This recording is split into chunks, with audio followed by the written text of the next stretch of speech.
Hello students, welcome to Kalyani IAS academy. As you know, हमारी science की ही series चल रही है और इस सीरीज में हम बायोलॉजी खत्म कर चुके हैं और फिजिक्स को हम कंटिन्यू कर रहे हैं। अब अगर मैं हमारे प्रीवियस सेशंस की बात करूं तो आई गेस आपको पता होगा हम पदार्थ के यांत्रिक गुण को डिस्कस कर रहे हैं और इसमें हम ठोसों के यांत्रिक गुण खत्म कर चुके हैं। और जो हमारा लास्ट सेशन था उसमें हम तरलों के यांत्रिक गुण में दाब और उसके अलावा वायुमंडलीय दाब को डिस्कस कर चुके हैं। अब जो हमारा आज का सेशन रहेगा इसमें हम प्लवन, पृष्ठ तनाव, केशिकत्व और श्यानता इन चीजों को डिस्कस करने वाले हैं। तो चलिए स्टार्ट करते हैं। अब सबसे पहले अगर मैं बात करूं प्लवन, प्लवन मतलब कोई भी वस्तु पानी में क्या होती है हम जानते हैं तैरती है। तो क्या आपने कभी सोचा है कि आखिर ऐसा क्यों होता है? क्योंकि हर वस्तु का क्या होता है, अपना भार होता है जो कि गुरुत्वाकर्षण के कारण होता है, जिसके कारण हर वस्तु को पृथ्वी क्या करती है, अपनी तरफ खींचती है। लेकिन जब हम तैरने की बात करते हैं तो ये कहीं ना कहीं क्या है, गुरुत्वाकर्षण के विपरीत है। तो इसका कारण रहता है बायंड फोर्स यानी कि उत्प्लावन बल। ये बायंड फोर्स उत्प्लावन बल जिसे हम उत्क्षेप या उपथ्रस्ट भी कहते हैं, ये क्या होता है, ये भार के एकदम विपरीत काम करता है। और इसकी अगर मैं बात करूं तो देखिए ये दो चीजों पर निर्भर करता है जो कि होंगी, पहला द्रवों का घनत्व। सर द्रवों का घनत्व, देखिए अगर मैं बात करता हूं पानी की, तो पानी के जो मॉलिक्यूल्स होते हैं उनमें आपस में क्या होता है, आकर्षण होता है, जिसे हम आज के सेशन में डिटेल में समझेंगे ससंजक बल, कोहेसिव फोर्स। पर इसके अलावा अगर मैं बात करता हूं किसकी, मर्क्यूरी की, तो मुझे बताइए पानी और मर्क्यूरी दोनों में किसका घनत्व ज्यादा होगा? निश्चित तौर पे मर्क्यूरी का घनत्व जो है, अब घनत्व ज्यादा होगा तो किसके मॉलिक्यूल्स ज्यादा पास होंगे? निश्चित तौर पे जो मर्क्यूरी है, पारा है, उसके मॉलिक्यूल्स क्या होंगे, ज्यादा पास होंगे। अब मॉलिक्यूल ज्यादा पास होंगे तो मुझे बताइए क्या ये किसी वस्तु को अपने भीतर घुसने देंगे? निश्चित तौर पे नहीं घुसने देंगे। तो ये जो उत्प्लावन बल है जो हमने बात करी, ऊपर की ओर लगता है, ये किस पे निर्भर करता है? तो पहला गुण होगा द्रवों का घनत्व। इसके अलावा दूसरी चीज जो यहाँ पे बहुत महत्वपूर्ण है वो है द्रव में डूबी वस्तु का आयतन। सर द्रव में डूबी वस्तु का आयतन, तो देखिए इसको हम उदाहरण से समझ सकते हैं। उत्प्लावन बल की उदाहरण की अगर मैं बात करूं तो मुझे बताइए, अगर आप पानी में एक कील डालते हैं और एक जहाज डालते हैं तो दोनों में कौन तैरेगा? निश्चित तौर पे आप कहेंगे कि सर कील जो है वो डूब जाएगी और जहाज जो है वो तैरता रहेगा। तो आखिर ऐसा क्यों? क्योंकि कील की अगर हम बात करें तो उसका वजन क्या है, बहुत ही कम है। और वहीं हम बात करते हैं किसकी, जहाज की, तो उसका वजन बहुत ज्यादा है। तो आखिर जहाज इतना वजनदार होने के बाद भी कैसे तैर रहा है? तो देखिए इसके पीछे वजह है जहाज का आयतन। जो जहाज है उसका आयतन बहुत ज्यादा होने के कारण उसका क्या ज्यादा होता है, उत्प्लावन बल जो है ज्यादा होता है। वहीं कील का उत्प्लावन बल क्या होता है, कम होता है। तो जैसा कि हमने समझा, उत्प्लावन बल जो है वो दो चीजों पर निर्भर करता है। पहला द्रवों का घनत्व, कि हम जल की बात कर रहे हैं या पारे की बात कर रहे हैं, और दूसरा जिस वस्तु को आप डुबो रहे हैं उस वस्तु का आयतन। ठीक है, इसके अगर मैं एक और उदाहरण की बात करूं तो वो हो जाएगा गर्म हवा का गुब्बारा। अब आप कहेंगे सर गर्म हवा का गुब्बारा उत्प्लावन का उदाहरण कैसे है? तो देखिए गर्म हवा के गुब्बारे में जैसा कि हमने अभी समझा क्या होती है, गर्म हवा होती है। अब मुझे बताइए गर्म हवा जो है उसका वजन ज्यादा होगा या ठंडी हवा से कम होगा? निश्चित तौर पे गर्म हवा का वजन ठंडी हवा से कम होगा। अब मुझे बताइए भारी चीजें नीचे जाएंगी या हल्की चीजें नीचे जाएंगी? निश्चित तौर पे जो चीजें भारी होंगी वो नीचे जाएंगी।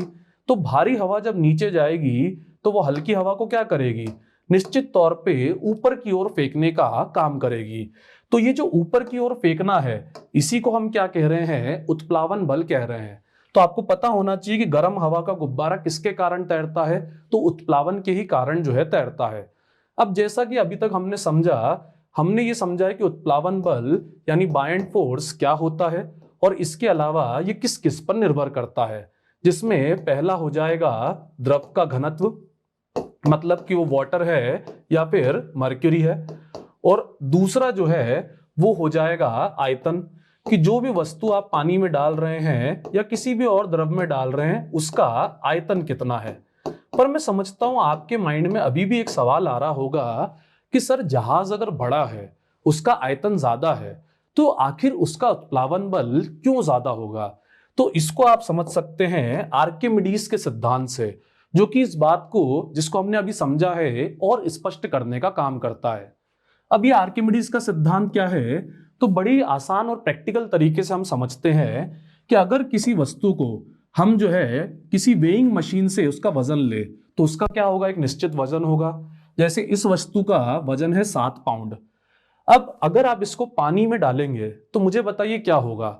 निश्चित तौर पे जब आप इसको पानी में डुबाएंगे तो इसका वजन क्या हो जाएगा, कम हो जाएगा, और उसको हम कहेंगे आभासी भार। तो पानी में डालने के बाद इसका आभासी भार कितना है, मान लीजिए कि 4 पाउंड है। यानी क्या हुआ है, 3 पाउंड का वजन इसका कम हो गया है। अब मुझे बताइए ये 3 पाउंड का वजन क्यों कम हुआ। निश्चित तौर पे आप कहेंगे कि सर इतना उत्प्लावन बल जो है ऊपर लग रहा होगा, पर अभी भी ये बात समझ नहीं आ रही है कि आखिर ऐसा हो क्यों रहा है। तो देखिए इस बात को आप ऐसे समझ सकते हैं कि जब भी हम किसी वस्तु को पानी में डुबोते हैं, तो मुझे बताइए वो जल का क्या करेगी। निश्चित तौर पे जब आप किसी चीज को पानी में डुबाएंगे तो वो जल का विस्थापन करेगी, वो जल को अपनी जगह से हटाएगी। अब मुझे बताइए जब आप जल को अपनी जगह से हटा रहे हैं तो क्या जल अपनी जगह वापस लेना चाहेगा। निश्चित तौर पे जल अपनी जगह वापस आना चाहेगा। अब मुझे एक बात और बताइए, अगर बहुत सारा जल किसी चीज ने हटा दिया तो बहुत सारा जल जो है वापस आना चाहेगा कि नहीं, बिल्कुल वापस आना चाहेगा। तो इससे हम ऐसे कह सकते हैं कि जितना ज्यादा जल हटाया जाएगा उतना ही ज्यादा क्या होगा, उत्प्लावन बल होगा। अब इस बात को आप ऐसे समझ सकते हैं कि किसी भी चीज के वस्तु के भार में क्या आती है, कमी आती है, और ये कमी जो है किसके बराबर होती है, तो ये विस्थापित जल के बराबर होती है। अगर 3 पाउंड वजन जो है कम हुआ है तो उसकी वजह क्या है कि इसने क्या करा है, 3 पाउंड जल का विस्थापन जो है कर दिया है। ठीक है, मैं समझता हूं ये आर्किमिडीज का जो सिद्धांत है ये आपको बहुत ही अच्छे से क्लियर हो गया होगा, जो कि कहता है कि उत्प्लावन बल का परिमाण किसके बराबर होगा, वस्तु द्वारा विस्थापित द्रव के भार के बराबर होगा। पर आप कहेंगे सर प्रैक्टिकली ये बात हमें हजम नहीं हो रही है। तो देखिए इस बात को आप ऐसे समझ सकते हैं कि लोहे का जो जहाज है वो क्या करता है, पानी पर तैरता है, परंतु जो लोहे की कील है वो क्या हो जाती है, डूब जाती है। तो इसकी प्रैक्टिकल वजह असल में यह है कि जो लोहे का जहाज होता है उसका आयतन ज्यादा होने के कारण, ध्यान से सुनिएगा, वो अपने भार से भी ज्यादा पानी का विस्थापन कर देता है, जिसके कारण उसका उत्प्लावन बल जो है बहुत ज्यादा होता है। वहीं जब हम कील की बात करते हैं तो कील का क्या होता है, आयतन बहुत कम होता है, और आयतन कम होने के कारण, ध्यान से सुनिए, कील जो है अपने वजन से ज्यादा पानी का विस्थापन जो है नहीं कर पाती है, जिसके कारण कील के ऊपर लगने वाला उत्प्लावन बल कम होता है और कील क्या हो जाती है, डूब जाती है। और ये जो आर्किमिडीज का सिद्धांत है ये गैसों के लिए भी सत्य है, जो कि हमने देखा कि गैसों में भी यही बायंसी के प्रिंसिपल जो है वर्क करते हैं। इसके अलावा अगर हम बात करें पनडुब्बी की, तो पनडुब्बी जो होती है वो भी इसी सिद्धांत पर कार्य करती है। सर पनडुब्बी कैसे कार्य करती है इस पर, तो देखिए अगर हम बात करें पनडुब्बी, मुझे बताइए क्या होता है। निश्चित तौर पे आप कहेंगे कि पनडुब्बी या तो पानी में तैरती रहती है ऊपर की तरफ या फिर पानी में डूब जाती है। तो देखिए जब वो पानी में तैर रही होती है तो असल में क्या होता है, उसमें बैलेस्ट टैंक्स होते हैं। इन बैलेस्ट टैंक्स में क्या भरी होती है, हवा भरी होती है। अब मुझे बताइए अगर हवा भरी रहेगी तो ये क्या करेंगे, निश्चित तौर पे ये ज्यादा पानी का विस्थापन करेंगे, और जब ज्यादा पानी का विस्थापन करेंगे तो इन पर क्या लगेगा, ऊपर की तरफ ज्यादा से ज्यादा उत्प्लावन बल जो है लगेगा। वहीं जब इनको पानी में डूबना होता है तो उस समय ये टैंक कैसे भरा जाते हैं, पानी से भरा जाते हैं, जिसके कारण पानी का विस्थापन जो है वो कम हो जाता है और ऊपर से लगने वाला उत्प्लावन बल भी जो है कम हो जाता है, जिसके कारण ये पनडुब्बी क्या हो जाती है, पानी में डूब जाती है और जब इसको वापस ऊपर की तरफ आना होता है तो वापस से इन टैंक्स को किससे भरा जाता है, एयर से ही भरा कर जाता है, और जो पानी है वो क्या करा जाता है, बाहर निकाल दिया जाता है। इसके अलावा हमें एक और उपयोग जो है आर्किमिडीज के सिद्धांत का देखने को मिलता है, जो कि हाइड्रोमीटर के लिए है। हाइड्रोमीटर ये एक उपकरण होता है जो द्रव का घनत्व निकालने के लिए उपयोग में लाया जाता है। अब ये इस सिद्धांत पर कैसे काम करता है तो देखिए, अगर मैं बात करता हूं किसकी, वाटर की या फिर मर्क्यूरी की, तो मुझे बताइए एक बेसिक तौर पे किसका घनत्व ज्यादा होगा। निश्चित तौर पे वाटर का घनत्व कम होगा और मर्क्यूरी का घनत्व ज्यादा होगा। अब घनत्व ज्यादा है इसका मतलब क्या होगा, इसका मतलब मॉलिक्यूल्स जो हैं वो आपस में ज्यादा पास पास होंगे। अब मॉलिक्यूल्स पास पास हैं तो मुझे बताइए जो कोहेसिव फोर्स है वो किस में ज्यादा होगा, ससंजक बल किस में ज्यादा होगा। तो निश्चित तौर पे आप कहेंगे कि मर्क्यूरी में कोहेसिव फोर्स, ससंजक बल ज्यादा होगा। अब उत्प्लावन बल या आर्किमिडीज से कैसे जुड़ा है तो समझेगा, जब आप हाइड्रोमीटर को इसमें डालेंगे तो मुझे बताइए किसमें ये ज्यादा डूबेगा। निश्चित तौर पे जो मर्क्यूरी है उसमें ये कम डूबेगा और जो वाटर है उसमें ये क्या होगा, ज्यादा डूब जाएगा। अब ध्यान से समझिए, अगर जो है ये ज्यादा डूब रहा है तो रीडिंग कहां की आएगी, निश्चित तौर पे जो रीडिंग है वो ऊपर वाली क्या आएगी, पास में आएगी। ध्यान से देखिए, ऊपर वाला जो हिस्सा है वहां पे रीडिंग क्या है, कम कम दी हुई है, और नीचे की रीडिंग्स क्या है, ज्यादा है। मतलब अगर कम डूब रहा है तो घनत्व क्या है, ज्यादा है, और हमने अभी देखा मर्क्यूरी का घनत्व क्या होता है, ज्यादा होता है। तो इस तरह से हाइड्रोमीटर को डुबाकर क्या करा जाता है, ये देखा जाता है कि किस द्रव का घनत्व ज्यादा है और किसका कम है, जो कि आर्किमिडीज के सिद्धांत या फिर हम उत्प्लावन बल पे अगर बात करें तो उन्हीं के अनुसार ये होता है। अब इसके बाद जो है प्लवन का नियम यानी लॉ ऑफ फ्लोटेशन। तो जैसा कि हमने शुरुआत में ही देखा था, किसी वस्तु का द्रव में जो तैरने का गुण होता है उसी को हम क्या कहते हैं, प्लवन कहते हैं। अब आप सबने देखा होगा कि अगर हम पानी की ही बात करें और उसमें अलग अलग चीजें डालें तो कोई चीज क्या होती है, वो बहुत कम डूबती है, कोई चीज थोड़ा डूब जाती है, और कोई चीज जो है अगर वो एल्यूमिनियम की तरह भारी हो तो वो पूरी की पूरी क्या हो जाती है, डूब जाती है और बिल्कुल नहीं तैर पाती है। तो ऐसा अगर हम बात करें क्यों होता है तो देखिए यहां पर जो है दो बलों का सारा खेल है। कौन कौन से बल, तो जैसा कि हम जानते हैं एक होता है वस्तु का भार जो उसे कहां खींच रहा है, नीचे की तरफ खींच रहा है, और दूसरा होता है बायंट फोर्स यानी कि उत्क्षेप बल या अपथ्रस्ट या फिर उत्प्लावन बल, जो कि कहां लग रहा है, ऊपर की तरफ लग रहा है। अब किसी केस में क्या होगा, एक चीज ज्यादा होगी यानी कि जो वेट है, वजन है वो ज्यादा होगा, या फिर किसी में बायंट फोर्स जो है वो ज्यादा होगा। उससे डिसाइड होता है कि क्या होगा, वस्तु तैरेगी या फिर डूब जाएगी। अगर मैं इसको आपको समझाने की कोशिश करूं तो देखिए किसी वस्तु के तैरने और डूबने की टोटल 3 अवस्थाएं जो है होती हैं। अब इनको आप ऐसे समझ सकते हैं कि अगर जो बॉडी है, पिंड है, उसका क्या है, घनत्व जो है वो कम है तो क्या होगा, वस्तु तैरेगी। देखिए जरा, अगर पिंड का घनत्व जो है वो द्रव के घनत्व से कम होगा तो वस्तु जो है वो क्या करेगी, तैरेगी। पर इसका एग्जैक्टली मतलब क्या है, इसका एग्जैक्टली मतलब यह है कि उस वस्तु का जो वजन है वो असल में किससे कम है, उसके उत्प्लावन बल से कम है। मैं समझता हूं ये बातें तो अब आपको बड़े अच्छे समझ में आने लग गई होगी। उसी के विपरीत अगर किसी वस्तु का वजन जो है या फिर घनत्व जो है वो द्रव के घनत्व से ज्यादा है। अब वजन और घनत्व में आपको दोनों शब्द एक साथ इसलिए इस्तेमाल कर रहा हूं ताकि आपको बात जो है आसानी समझ में आए। तो अगर द्रव के घनत्व से अगर जो पिंड है उसका घनत्व ज्यादा है तो वस्तु क्या हो जाएगी, डूब जाएगी। या फिर जो वस्तु का वजन है वो किससे ज्यादा है, तो वो जो उत्प्लावन बल लग रहा है उसके ऊपर, ऊपर की तरफ, उससे ज्यादा है तो भी वस्तु क्या हो जाएगी, डूब जाएगी। और तीसरा केस, अगर वस्तु का जो क्या कहते हैं घनत्व है वो द्रव के घनत्व के बराबर है या फिर जो वजन है वो उत्प्लावन बल के बराबर है तो क्या होगा, तो वस्तु जो है आधी डूबेगी या थोड़ी डूबेगी पर असल में वो तैरती रहेगी। अब इस पर आपसे एग्जाम्स में क्वेश्चन पूछ लिए जाते हैं कि अगर वजन ज्यादा होगा, उत्प्लावन बल जो है वो कम होगा, तो फिर वस्तु तैरेगी या डूबेगी, या फिर पिंड का घनत्व जो है वो ज्यादा होगा और क्या कहते हैं जो द्रव है उसका घनत्व कम होगा, तो वस्तु तैरेगी या डूबेगी। तो इस तरह के सवालों का जवाब देना आपको आना चाहिए। इसके अलावा एक और क्वेश्चन बड़ा पूछा जाता है, अगर कोई हिमशैल या फिर हम हिमखंड या बर्फ की बात करें तो आखिर ये जल पर तैरता क्यों है, ये डूब क्यों नहीं जाता।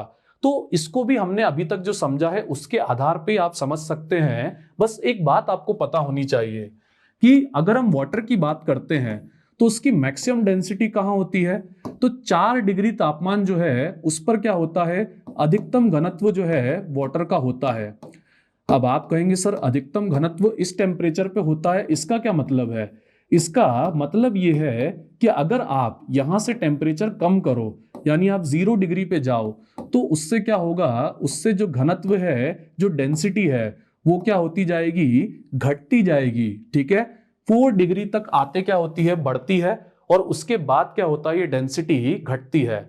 सर आप कहना चाह रहे हैं कि जो बर्फ है जो कि ठोस है, ठोस होने के बावजूद उसका घनत्व जो है पानी से कम है। हाँ जी बिल्कुल, 4 डिग्री पानी से 0 डिग्री पानी का क्या होगा, जो घनत्व है, डेंसिटी है, कम होगी। अब मुझे बताइए, अगर बर्फ की डेंसिटी जो है उसके नीचे के पानी से कम है, तो ऐसे में बर्फ क्या करनी चाहिए, तैरनी चाहिए कि डूब जानी चाहिए। निश्चित तौर पे बर्फ ऐसे में क्या होगी, तैरेगी।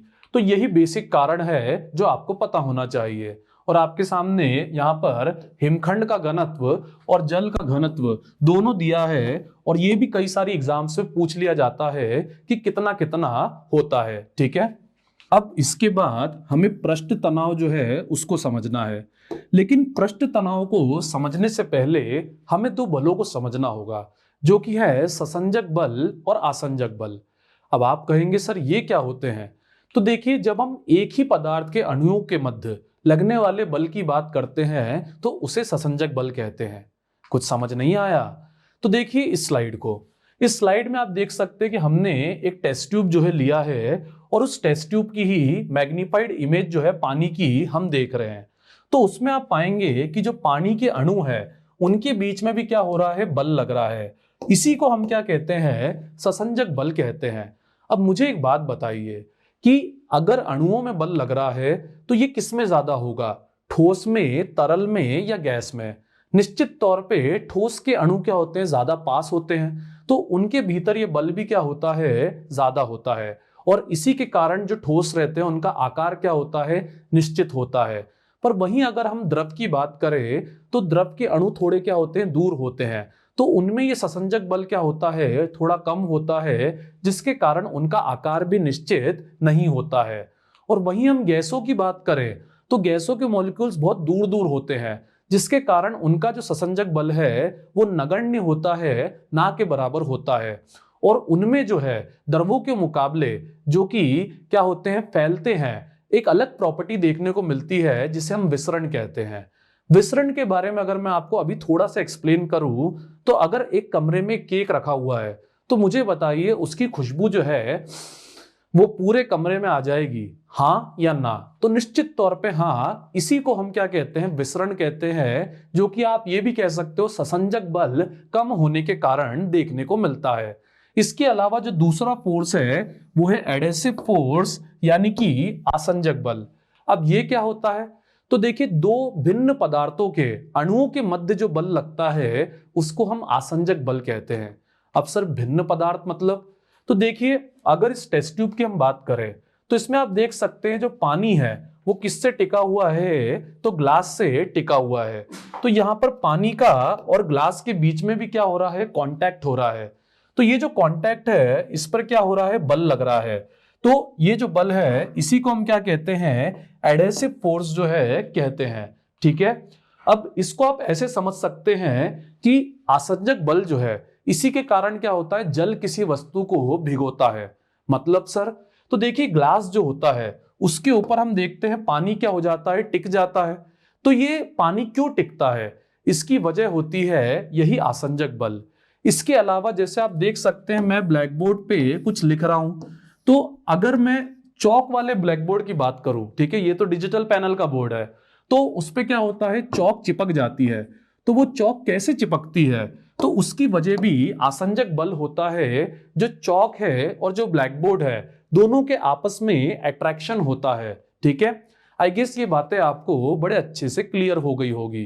पर अभी भी आपके माइंड में, अगर आप बहुत गहराई से फिजिक्स में चीजों को पढ़ते हैं, तो एक डाउट होगा कि सर अगर हम हाथ में किसको रखें, पारे को, मर्क्यूरी को रखें, तो वो क्या हो जाता है, फिसल जाता है। तो सर ऐसा क्यों, क्या वहां पे ये आसंजक बल नहीं होता है जिससे चीजों को पकड़ के रखा जा सके? तो देखिए होता क्या है, असल में कोहेसिव और एडेसिव, ससंजक और आसंजक, इन दोनों में हमेशा क्या होता है, द्वंद्व होता है। अब पारे की अगर हम बात करें, तो पारे का जो ससंजक बल है, ध्यान से सुनिएगा, वो क्या होता है, बहुत ज्यादा होता है, जिसके कारण वो हमारे हाथ में नहीं चिपकता है। वहीं जब हम बात करते हैं जल की, तो जल का ससंजक बल कम होता है, जिसके कारण वो क्या करता है, कांच वगैरह को भिगो देता है। मैं समझता हूं द्रव ठोस युग्म की ये बात भी आपको अच्छे से स्पष्ट हो गई होगी। अब आप पृष्ठ तनाव को समझ सकते हैं। तो देखिए पृष्ठ तनाव क्या होता है, अगर जैसा कि आपने समझा, हम जल की बात करें किसी बीकर में रखे हुए, तो उसमें क्या होगा, जल के अणुओं में आपस में ससंजक बल जो है देखने को मिलेगा। और ये ससंजक बल कहां से लगेगा, तो अगर इसी अणु की मैं बात करूं, तो इसके ऊपर चारों तरफ से ये ससंजक बल जो है लगेगा, जिसके कारण ये अणु क्या है, स्थिर रहेगा। पर मुझे एक बात बताइए, अगर मैं बात कर रहा हूं इस अणु की, तो इस अणु के ऊपर बल कहां से लगेगा? निश्चित तौर पे ससंजक बल जो है ये यहां से नीचे से या साइड से लगेगा।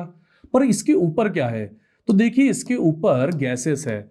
अगर आपने कमरे में भी एक बीकर रख रखा है, तो नीचे की तरफ तो उसमें क्या है, जल है, ऊपर की तरफ क्या होगा, गैसेस होगी।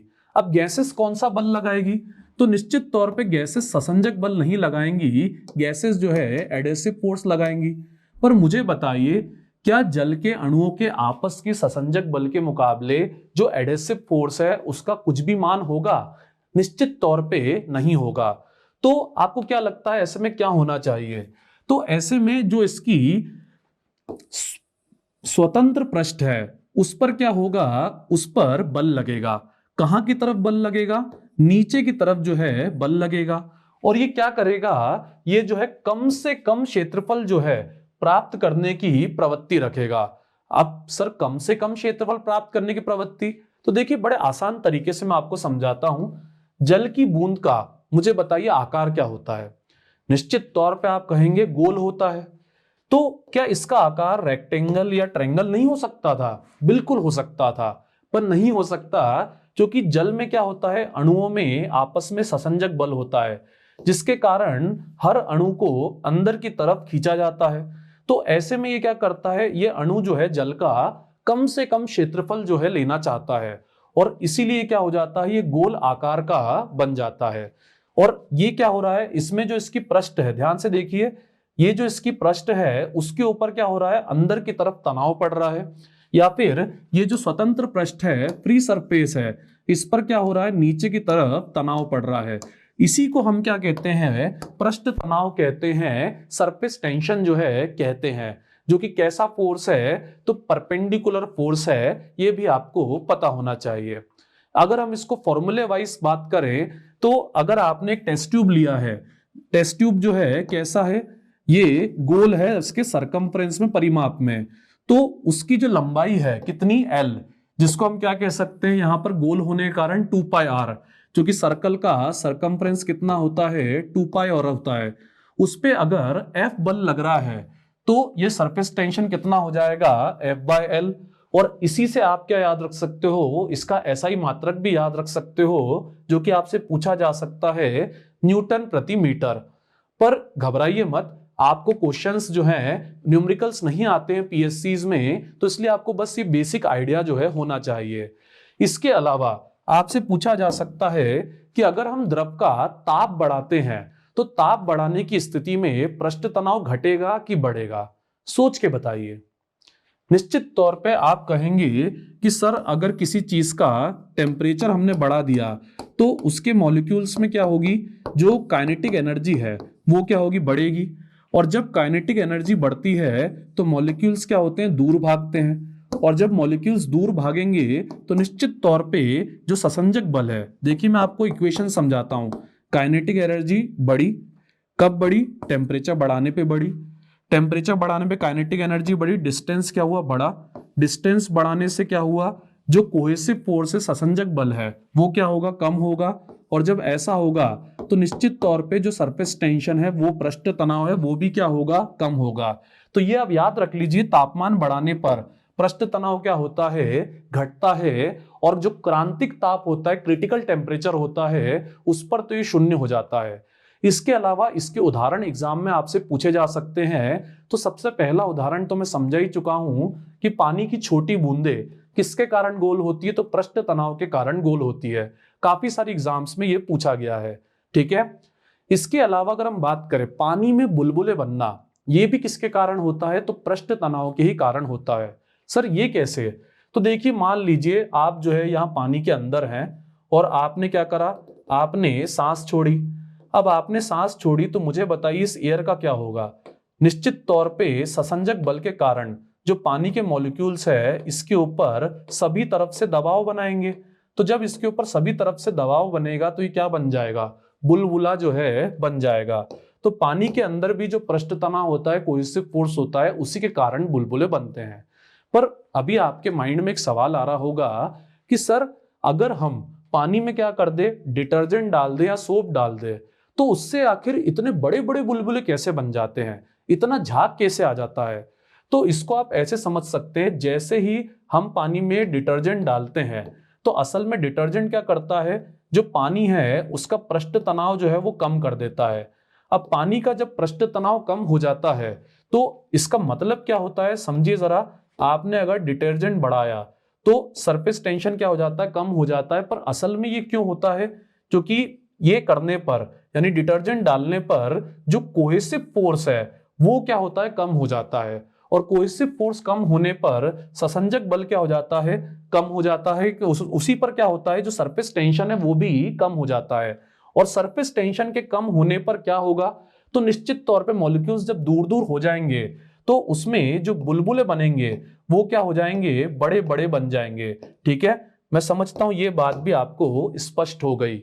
इसी के साथ आपके दिमाग में एक बात और आ रही होगी कि डिटर्जेंट डालने पर आखिर कैसे कपड़े साफ हो जाते हैं। तो इसको आप ऐसे समझ सकते हैं कि असल में जब हम डिटर्जेंट डालते हैं तो उस समय भी क्या होता है, जल का पृष्ठ तनाव सबसे पहले जैसा आपने समझा कम हो जाता है।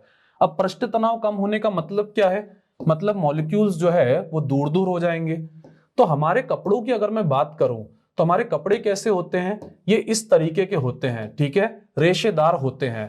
तो अगर पृष्ठ तनाव कम हो गया यानी मॉलिक्यूल्स दूर हो गए तो वो क्या होंगे, कपड़ों के अंदर बहुत ही गहराई तक चले जाएंगे, जिससे हमारे कपड़े क्या हो जाएंगे, साफ हो जाएंगे। अब अगर आपने डिटर्जेंट के एड्स देखे हैं तो वहां पर ये चीज आपको काफी अच्छे से क्लियर हो गई होगी। इसके अलावा आप सब हमेशा सोचते होंगे कि गर्म सूप हम पीते हैं तो वो बहुत स्वादिष्ट लगता है, पर जो ठंडा सूप होता है वो इतना अच्छा नहीं लगता।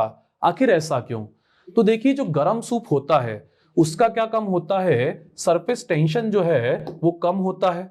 अब सरफेस टेंशन जो है अगर कम है तो मुझे बताइए ऐसे में क्या होगा, निश्चित तौर पे कोहेसिव फोर्स भी क्या होगा, कम ही होगा।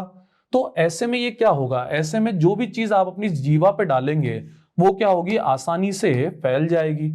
अब जीवा आसानी से कोई भी चीज अगर उस पर फैल रही है तो इससे क्या होगा, तो इस बात को आप ऐसे समझिए, हमारी जबान पे अलग अलग जगह अलग अलग टेस्ट बड्स होते हैं जो हमें अलग अलग टेस्ट देने का काम जो है करते हैं। तो अगर कोई चीज अच्छे से फैल गई तो हमें जो है उसमें ज्यादा स्वाद जो है मिलेगा। इसी कारण ताजा खाना हमें क्या लगता है, पृष्ठ तनाव कम होने के कारण अच्छा लगता है, और बासी खाना इतना अच्छा नहीं लगता है। ठीक है, इसके अलावा हम देखते हैं कि पानी में अगर हम कोई नीडल डाल दे, सुई डाल दे, तो वो सुई भी क्या होती है, तैर जाती है। तो उसकी भी वजह क्या है, पृष्ठ तनाव है, क्योंकि पानी के जो मॉलिक्यूल्स हैं उनमें ससंजक बल होता है, जिसके कारण वो कोई भी चीज को अपने अंदर एकदम से नहीं जाने देते हैं। इसको आप ऐसे भी समझ सकते हैं कि अगर हमने पानी के ऊपर क्या डाल दिया, तेल डाल दिया, तो तेल क्या होता है, तेल पानी के ऊपर अच्छे से फैल जाता है। तो इसकी वजह भी क्या है, पृष्ठ तनाव ही है। कैसे सर? तो देखिए तेल का जो पृष्ठ तनाव है वो पानी से क्या होता है, कम होता है। और अभी हमने समझा जिस चीज का पृष्ठ तनाव कम होता है वो अच्छे से फैल जाती है। इसका अगर मैं प्रैक्टिकल उदाहरण बताऊं तो आपने देखा होगा कि जो मच्छर होता है, मच्छर के जो लार्वा रहते हैं, मतलब लार्वा मतलब हमने बायो की क्लासेस में समझा है कि कोई भी मच्छर क्या करता है, शुरू में अपने जब अंडे देता है तो उन अंडों से जो लार्वा निकलता है वो लार्वा क्या होता है, पानी के ऊपर तैरता रहता है। अब ये क्यों तैरता है? क्योंकि पानी में जैसा हमने समझा ससंजक बल होता है जिसके कारण कोई भी चीज उसमें एकदम से प्रवेश नहीं कर पाती है। तो गांव में किसान वगैरह क्या करते हैं, इसके ऊपर केरोसिन जो है छिड़क देते हैं, और जैसे ही वो केरोसिन छिड़कते हैं तो ये सारे लार्वा कहाँ चले जाते हैं, नीचे पानी में चले जाते हैं। अब ये सब जो हो रहा है ये भी पृष्ठ तनाव के ही कारण हो रहा है, क्योंकि लार्वे के ऊपर जैसे आप केरोसिन डालते हो तो केरोसिन क्या करता है, पानी के पृष्ठ तनाव को कम कर देता है, जिसके कारण मच्छर और उसके लार्वा जो है वो पानी में डूब कर मर जाते हैं। मैं समझता हूं ये बात आपको बहुत ही अच्छे से क्लियर हो गई होगी और पूरा पृष्ठ तनाव आपको अच्छे से क्लियर हो गया होगा। अब इसके बाद हमें समझना है केशिकत्व यानी कि कैपिलैरिटी। अब सर ये क्या होता है? तो देखिए केशिकत्व कैपिलैरिटी असल में ये पृष्ठ तनाव पर ही काम करने वाली चीज है। अब आप कहेंगे सर ये कैसे? तो देखिए हम सब जानते हैं कैपिलैरिटी का मतलब क्या होता है, किसी चीज का बीकर में ऊपर चढ़ जाना या फिर किसी चीज का नीचे चला जाना। मतलब आप जो है अगर किसी बीकर में क्या लगाते हो, कैपिलरी ट्यूब लगाते हो, केशिका नली लगाते हो, तो उसमें क्या होगा, उसमें अगर पानी रखा है तो क्या होगा, उठ जाएगी। और अगर पानी नहीं है, मर्क्यूरी है, तो क्या होगा, जो मर्क्यूरी है वो नीचे की तरफ चला जाएगा। इसी को हम क्या कहते हैं, केशिकत्व कैपिलैरिटी कहते हैं। अब असल में आपके सबके दिमाग में आना होगा सवाल कि ये सर पृष्ठ तनाव से कैसे जुड़ा है। तो इसको आप ऐसे समझिए कि अगर हम किसी बीकर की बात करें तो ये जो केशिका नली है, मुझे बताइए इसमें और जो इसके अंदर आपने पानी रखा है उसके बीच में कोहेसिव और एडेसिव फोर्स वाली कहानी लगेगी, हाँ या ना? बिल्कुल निश्चित तौर पर लगेगी। अब एडेसिव फोर्स क्या करेगा, वो पानी को पकड़ेगा और पकड़ के ऊपर की तरफ जो है चढ़ाएगा। अब मुझे बताइए पानी और मर्क्यूरी दोनों में से किसमें कोहेसिव फोर्स ज्यादा होगा? निश्चित तौर पे मर्क्यूरी में क्या होगा, जो कोहेसिव फोर्स है वो ज्यादा होगा और एडेसिव फोर्स क्या होगा, कम होगा। और वहीं वाटर में क्या होगा, जो कोहेसिव फोर्स है वो कम होगा और एडेसिव फोर्स जो है ज्यादा होगा। अब अगर एडेसिव फोर्स ज्यादा है तो निश्चित तौर पे क्या होगा, बकायदा जो ये केशिका नली है ये पानी को ऊपर की तरफ खींचेगी, तो उसके कारण पानी क्या होगा, ऊपर की ओर चढ़ेगा। और वहीं मर्क्यूरी में जैसा हमने समझा कोहेसिव फोर्स क्या है, ज्यादा है। अब कोहेसिव फोर्स ज्यादा है तो मुझे बताइए ये जो मर्क्यूरी के मॉलिक्यूल्स हैं ये क्या करेंगे, ये निश्चित तौर पे ये मर्क्यूरी को नीचे की तरफ जो है खींचेंगे। अब आप कहेंगे सर ये सब तो अगर पृष्ठ तनाव के ही कारण हो रहा है तो फिर हम इसको केशिकत्व या कैपिलरी एक्शन क्यों कहते हैं? तो देखिए इसकी वजह यह है कि ये सिर्फ कहाँ होता है, तो ये केशिका नलियों में होता है, कैपिलरी ट्यूब्स में होता है, चाहे वो प्राकृतिक हो या हमारे द्वारा निर्मित हो। ठीक है। और इसमें आपका एक माइंड में सवाल और आना चाहिए कि सर यहाँ पे कम चढ़ा है और यहाँ पे ज्यादा चढ़ा है, या फिर यहाँ पे जो है कम नीचे गया और यहाँ पे ज्यादा नीचे गया है, तो ऐसा क्यों? तो ये असल में केशिका नली जो है उसके रेडियस पे क्या होता है, निर्भर होता है। ठीक है। अब कैपिलरिटी के भी क्या होते हैं, कुछ व्यवहारिक उदाहरण होते हैं जिनसे आपसे एग्जाम में क्वेश्चन जो है करे जा सकते हैं। उदाहरण की अगर मैं बात करूं तो किसान जो है, मुझे बताइए वर्षा के बाद ही खेतों को जोतने का काम क्यों करते हैं? अब आप कहेंगे सर ये खेती के लिए जरूरी है, पर नहीं, इसके पीछे एक बेसिक रीजन है कि वर्षा का पानी जो कहां चला गया, नीचे जमीन में चला गया है। अगर किसान जो है ये जुताई वाला काम जो है ना करे तो जो पानी जमीन में चला गया है वो क्या होगा, वापस ऊपर सतह पे आ जाएगा। और कैसे आएगा, कैपिलरी एक्शन से आएगा, जिसमें क्या होगा, केशिका नली क्या करेंगी, जो नेचुरल केशिका नलियां हैं वो पानी को नीचे से ऊपर जो है ले आएंगी। अब अगर वो नीचे से ऊपर ले आई तो मुझे बताइए, जो खेतों में जो पौधे हैं, जो पेड़ हैं, क्या वो इस पानी का प्रयोग कर पाएंगे? निश्चित तौर पे नहीं, क्योंकि जो पौधों की जड़ें होती हैं वो क्या करती हैं, वो जो नीचे पानी है उसी को लेने का काम करती है। तो अगर पानी सतह पे आ गया तो वो पेड़ों के काम का नहीं रहेगा। अब आपके माइंड में एक क्वेश्चन यहाँ पे और आना चाहिए कि जो पेड़ पौधे हैं उनमें आखिर पानी कैसे चढ़ता है? तो उनमें पानी जो है किसके जरिए चढ़ता है? तो वो इन्हीं केश नलियों के जरिए जो है चढ़ता है। हाँ जी, पेड़ पौधे जो होते हैं उनमें भी क्या होती हैं, केश नलियां होती है जिनसे पानी जो है चढ़ने का काम करता है। इसके अलावा जो कैपिलरी एक्शन है उसको आप इस स्लाइड से भी समझ सकते हैं। ध्यान से देखिए स्लाइड को, यहां पर क्या हो रहा है। तो आप कहेंगे सर एक पेपर डूब रहा है और वो पेपर क्या कर रहा है, पानी को अपने अंदर समा रहा है। देखिए आप जरा, मतलब पानी क्या हो रहा है, इस नैपकिन में चढ़ रहा है। तो असल में इस नैपकिन के अंदर क्या है, इसके अंदर केश नलियां हैं जिनसे पानी जो है चढ़ पा रहा है। ठीक है, इसको अगर आप और प्रैक्टिकली समझे तो अगर मैं किसी दीपक की, लालटेन की या मोमबत्ती की बात करूं तो उसमें क्या होता है, उसमें तेल तो यहां नीचे की तरफ होता है, पर यह तेल क्या होता है, बकायदा जो रुई के रेशे हैं उनमें चढ़ता रहता है, जिसके कारण लो जो है जलती रहती है। तो रुई के रेशों में भी असल में क्या है, केश नलियां हैं जिनसे क्या होता है, ये तेल जो है चढ़ने का काम करता है। इसके अलावा जैसा हमने समझा, जल से भरी बाल्टी जो है उसमें तौलिया गीला अगर डाल दो तो गीला हो जाता है। ये भी किस पर काम कर रहा है, केश नलियों पे ही काम कर रहा है। या कॉफी पाउडर जो है वो जल से बहुत शीघ्र जो है घुल जाता है, तो ये भी केश नलियों का ही उदाहरण है। इसके अलावा स्याही सोखने का जो कार्य है वो भी इसी पर निर्भर है। या फिर अगर हम लिखने की नीब तक की बात करें तो उसको में भी आप देखते हैं कि वो बीच से क्या होती है, चिरी हुई होती है। तो उसकी भी क्या वजह है, यही है, क्योंकि जो लिखने की निब को बीच से चीरा जाता है तो असल में इससे उसमें क्या होती है, केश नलियां जो है बन जाती है। और इन केश नलियों से क्या होता है, बकायदा जो स्याही है वो चढ़ने का काम करती है। पर मैं आपको बता दूं एक बहुत ही इंपॉर्टेंट बात यहाँ पे, कि जो रिफिल रहती है, रिफिल में क्या होता है, ये केश नलियां नहीं होती है। रिफिल किस पे काम करती है, तो गुरुत्व पे काम करती है। ये आपको अच्छे से पता होना चाहिए। इसके बाद last but not the least हमें समझना है श्यानता यानी कि विस्कोसिटी। अब श्यानता यानी विस्कोसिटी को अगर मैं आपको समझाने की कोशिश करूं तो इसको आप ऐसे समझ सकते हैं कि अगर हम दो ठोसों को क्या कर रहे हैं, आपस में मिला रहे हैं, यानी एक ठोस के ऊपर कोई दूसरी चीज क्या कर रही है, फिसल रही है। तो ऐसे में मुझे बताइए कौन सा बल काम करेगा। निश्चित तौर पे आप कहेंगे कि सर उनके बीच में घर्षण होगा, और ये घर्षण क्या करेगा, जो वो दोनों वस्तु हैं उनकी जो गति है उसका क्या करेगा, विरोध करेगा।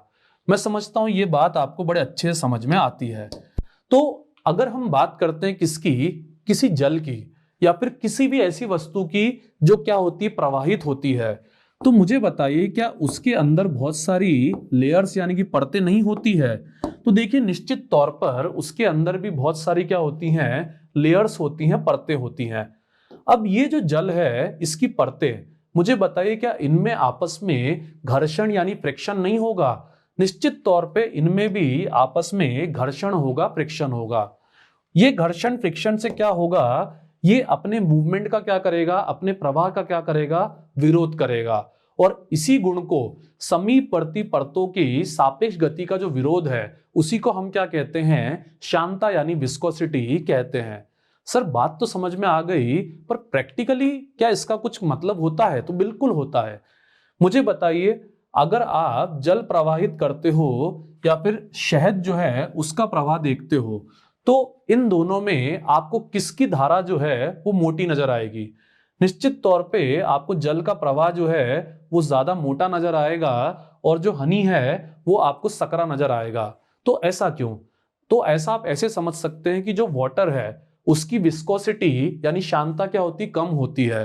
यानी कि वाटर की जो लेयर्स है उनमें आपस में घर्षण क्या होता है, कम होता है, जिसके कारण वो चिपक के नहीं बहता है। वहीं अगर हम बात करें हनी की, शहद की, तो वहां घर्षण क्या होता है, ज्यादा होता है। ज्यादा घर्षण के कारण ये एकदम क्या होता है, चिपक के चलता है, और इसीलिए हम देखते हैं इसकी धारा क्या होती है, बहुत पतली होती है। मैं समझता हूं ये बात आपको अच्छे समझ में आ गई होगी। इसके अलावा हम शांतता के उदाहरणों की बात करें तो जल से भरी बाल्टी को अगर आप हाथ से हिला देते हो और उसके बाद आप उसको छोड़ देते हो तो थोड़ी देर में क्या होगा, जो जल है वो अपने आप स्थिर हो जाएगा, मतलब जल जो है मूवमेंट करना बंद कर देगा और वो रुक जाएगा। या फिर अगर मैं बात करूं आपसे कि जल के अंदर चलना, यानी स्विमिंग पूल के अंदर पानी में चलना या फिर इस तरह से वायु में चलना, मुझे बताइए आपको क्या ज्यादा आसान लगेगा। निश्चित तौर पे वायु में चलना आपको ज्यादा आसान लगेगा। तो उसकी भी वजह कहीं ना कहीं क्या है, शांतता है। क्योंकि जब हम वायु में चलते हैं तो जो फ्रिक्शन है, घर्षण है, वो कम होता है। पर वहीं जब हम जल में चलने की कोशिश करते हैं तो वहां फ्रिक्शन, घर्षण बहुत ज्यादा होता है और जल हमें चलने नहीं देता है। तो ये भी शांतता का ही उदाहरण है। इसके अलावा शांतता का कारण क्या है, तो अणुओं के मध्य जो ससंजक बल है वही क्या है, शांतता का कारण है। और द्रवों की अपेक्षा शांतता जो है किसमें कम होती है, आप समझ ही चुके होंगे कि गैसों में कम होती है। अब आप कहेंगे सर ये क्यों बता रहे हैं आप, तो ये मैं आपको इसलिए बता रहा हूं क्योंकि आपसे पूछा जा सकता है कि ठोसों में शांतता क्या होगी। तो आप यहां पे दिमाग लगा सकते हैं कि गैस से ज्यादा द्रव में है तो द्रव से ज्यादा ठोस में है। पर मुझे बताइए, क्या ठोस में गति होती है? निश्चित तौर पे ठोस की लेयर्स में गति नहीं होती है। तो जब गति ही नहीं है तो शांतता कैसे आएगी? तो आपको ध्यान रहना चाहिए, ठोस के अंदर शांतता नहीं होती है। इसके अलावा बहुत ही इंपॉर्टेंट पॉइंट है, अगर हम किसी द्रव के ताप में वृद्धि करते हैं तो शांतता क्या होगी, घटेगी। ध्यान से सुनिए, अगर द्रव के ताप में वृद्धि कर रहे हैं तो शांतता घटेगी। पर वहीं उल्टा अगर हम गैस में वृद्धि कर रहे हैं तो उसकी शांतता क्या होगी, बढ़ जाएगी। ये आपको याद रहना चाहिए।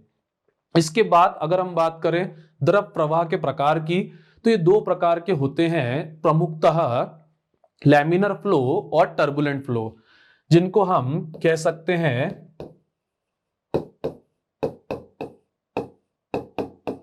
पटलित प्रवाह और विक्षुब्ध प्रवाह।